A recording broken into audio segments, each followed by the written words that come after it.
Hello again, or welcome to my channel. So today, this is a outside of the usual schedule of videos I want to make, which is once every Friday. Because on one hand, like the new expansion came out, so like there's gonna be likely more demand for new expansion content. And on the other hand, I'm in that weird period where when you start a new channel, which I don't know how many of you can relate, but when you like begin a new venture on YouTube, you have this period where you feel very excited about it and want to do and think about it a lot and want to do a lot of stuff. So I figured, you know what? I can speak from experience that this feeling doesn't last forever, so I might as well take advantage of it and make another video. And on the other hand, I don't have a lot of videos yet, so like when you start a new channel, it's good to make a bit more videos than usual to have a bit of content. Like obviously I'm not trying to make something too professional, but I make video for people to enjoy, so like it makes sense to me to make sure that people actually get to see the videos, you know, to nurture the channel and make sure I play the game right, so to speak. And you know, like getting monetization would be a nice goal, since that would mean I can afford more packs, I can open more stuff, which means more cards. Like I can invest more in my hobby and I can invest more in the channel, or to just make the whole experience a lot more self-sufficient. Now this set has some really nice artworks, and it also has like quite a few, let's say, cards that I really hope to unpack, because they're both cards that I really like and cards that are highly competitive. The big one is Dragapult. Dragapult is like already in Japan. It's already had a lot of results. There's already a lot of archetypes based around it, and it's something that decks are gonna really consider in the future. So like, yeah, Dragapult is the chase, and it's all line, because you obviously did 3P and you also want to play Dracloak, since it has a really good ability. It's a really good engine for the deck. And another one is Greninja. Greninja is not as strong as Dragapult, but it also seems good. It's also like, I usually like Greninja how it's made. Like, it's usually a fun Pokemon to play. And it's also a Pokemon that I just really like in general. Like, just look. Oh, shit.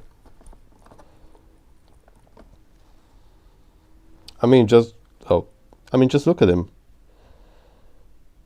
He's a ninja frog with its tongue as a scarf. How cool is it?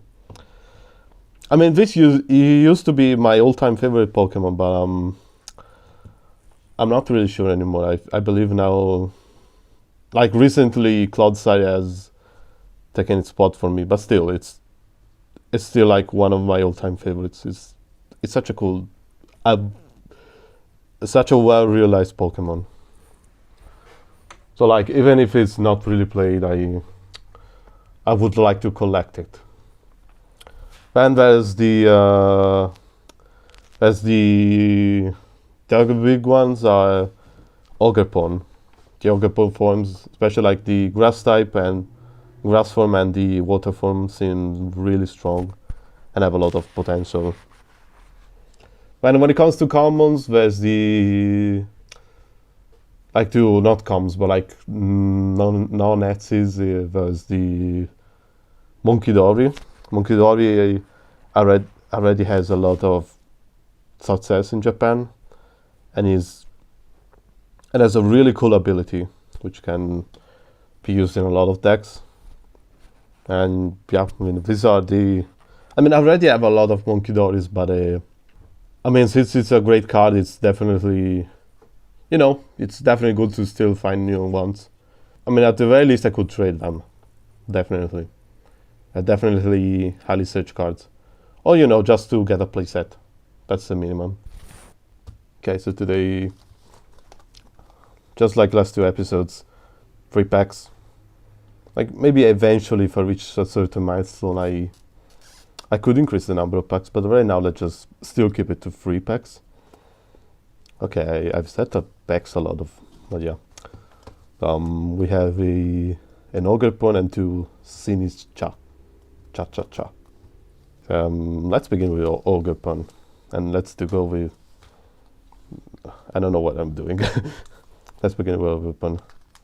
And this is a bonus video. I'm just gonna talk more about the theme of spending money for yourself that I talked about last time. Oh, maybe I shouldn't do that. You kind of lose the cards. Okay, give away. Oops.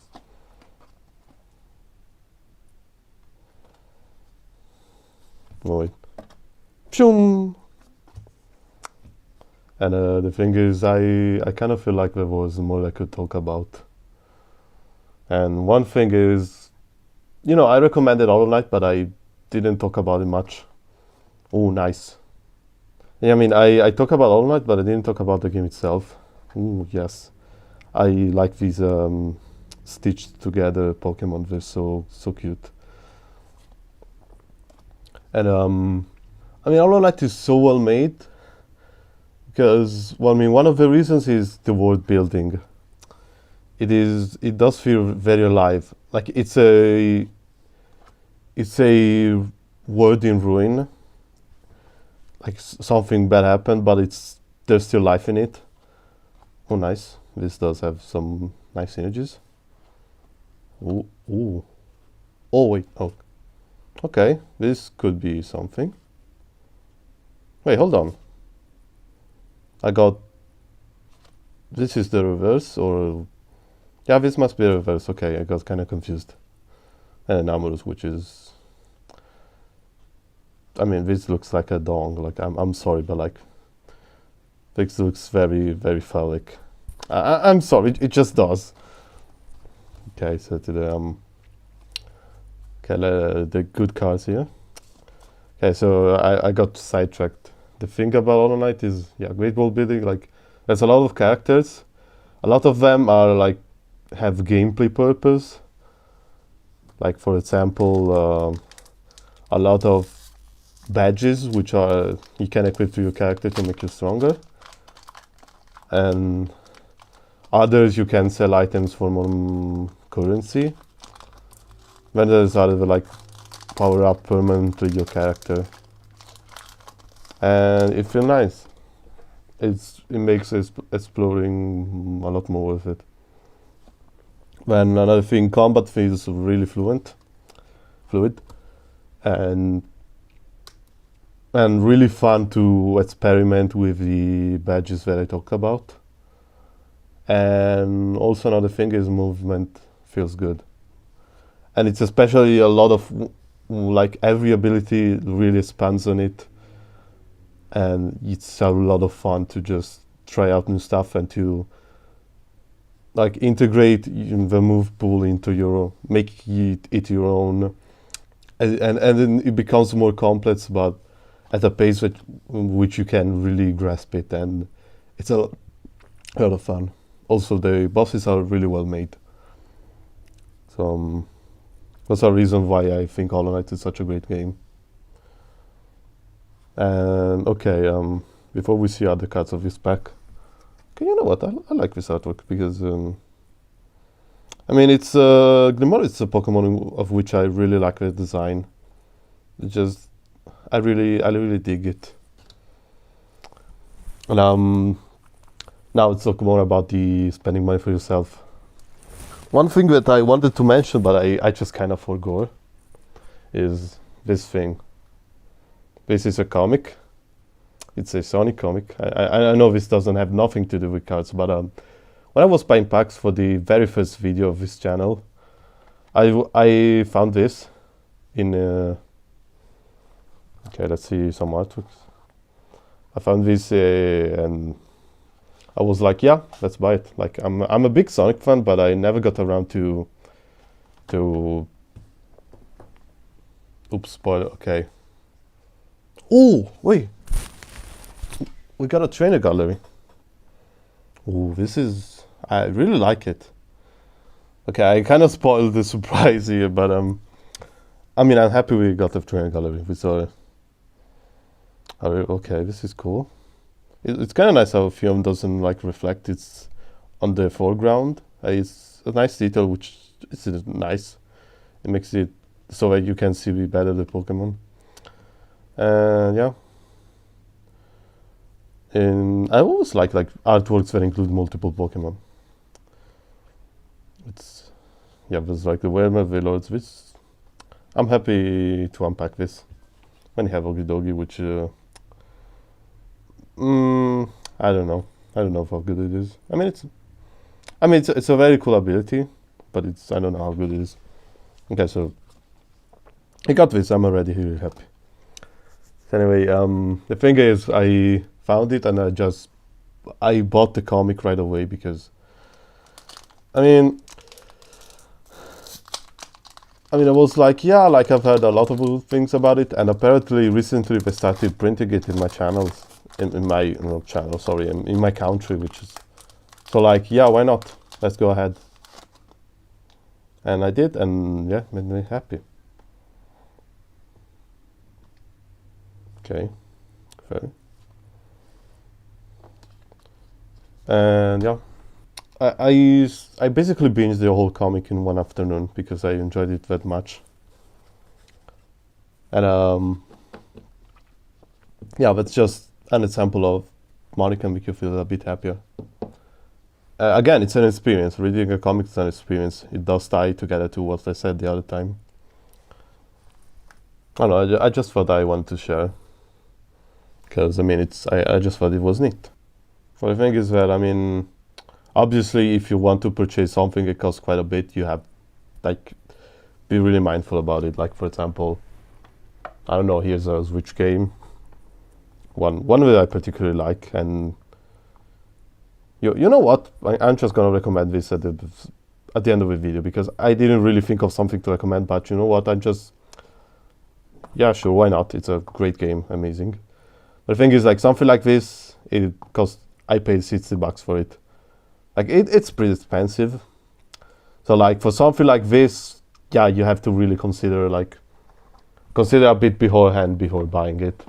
But for something like a comic, which I paid like $13, yeah, like, don't feel afraid to depart yourself from it. Like, what I wanted to say is, don't feel afraid to just, spend like tiny bit of money like that. Which you especially can do if you, like, as I said last time, you save tiny bits of money here and there. Like, yeah. I mean, this time I don't have like a moral or lesson or whatever, or something which I think is really good to say. But like, yeah. Okay, Monkey Dory is, I mean, okay, it's kind of like 9 packs so far, like considering all episodes, no ads, no like very rare card, but still, we got something. I mean, Monkey Dory, I already got a lot of this because it's included in a lot of pre-release decks. But I mean, this is played. This is a really good card. And so is Rippy because of the Dragapult.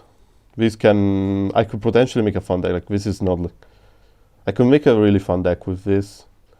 And there's a Toaki which has a really strong ability that requires this to be on the field to be active. And we found a trainer gallery, which you always love to see. Like, these are good. These are just beautiful. And what else?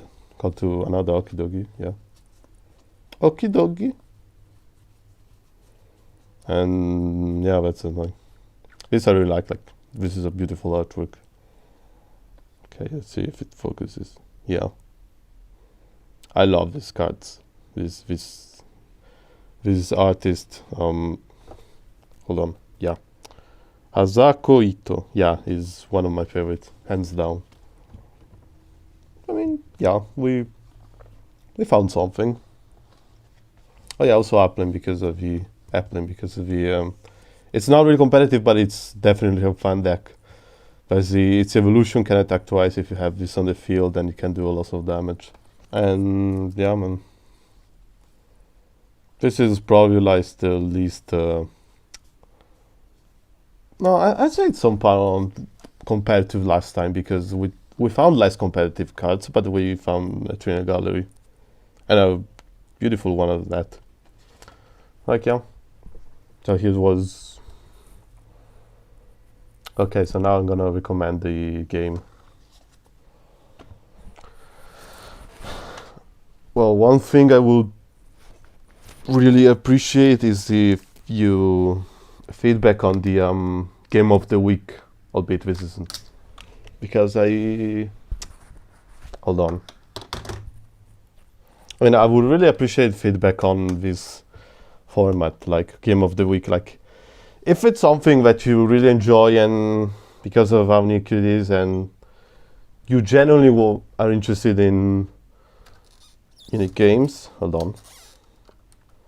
Or if it's something that you don't care about and I should cut it because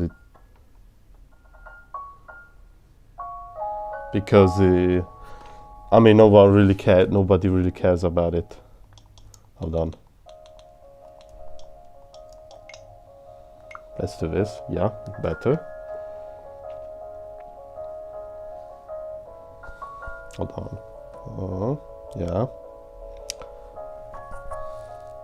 Because, I mean, it's kind of like I'm packing cards, I'm talking about life stuff, and I just recommend a game. I don't know if it doesn't have anything to do with it. So like, if there's one thing I would really, really appreciate feedback is this particular part of my videos. That thing aside, let's talk about the actual game, Pikmin 4, which is a game I love. It's vain, and yeah, it's one of the more niche Nintendo titles, but it's really, really good, trust me. And I mean, on one hand, this is a Switch exclusive. Like, the other two are readily available on basically all platforms, indie games. But this time it's a Switch exclusive. And it's definitely more expensive. Like, the other two are indie games which regularly get on sale, or I mean, Online only gets on sale once a year, but even then it's $15 full price, which, as I said last time, is really, really worth the price. I mean, honestly, it could cost double and still be worth it. It's that good. But yeah, I mean, still, like, I do believe this game is worth the price. It's just Pikmin 4. It's just amazing. It's really unique in the sense that it's the closest genre you could describe it as is a real-time strategic game. Real-time strategy, but it's RTS, but it's not really that. Like, the focus is on time management, multitasking, and it can get very addictive. You're basically a captain that controls the Pikmin. You throw them, you literally grab them and throw them either at enemies or other objects, and they automatically do stuff based on where they are, where do you throw them. And there's a lot of elements about strategy. I mean, the real strategic depth comes from time management, as I said. I mean, this Pikmin 4 is a pretty laid back game. I mean, it can be enjoyed casually, but it has like, it can also be a lot of fun to try and then get as good as possible. Like, there are challenge levels which really test you into do as much things done as possible in a set limit of time. Or it can just be fun to replay the game. It's a highly replayable game. To just replay the game and try to do it faster than last time.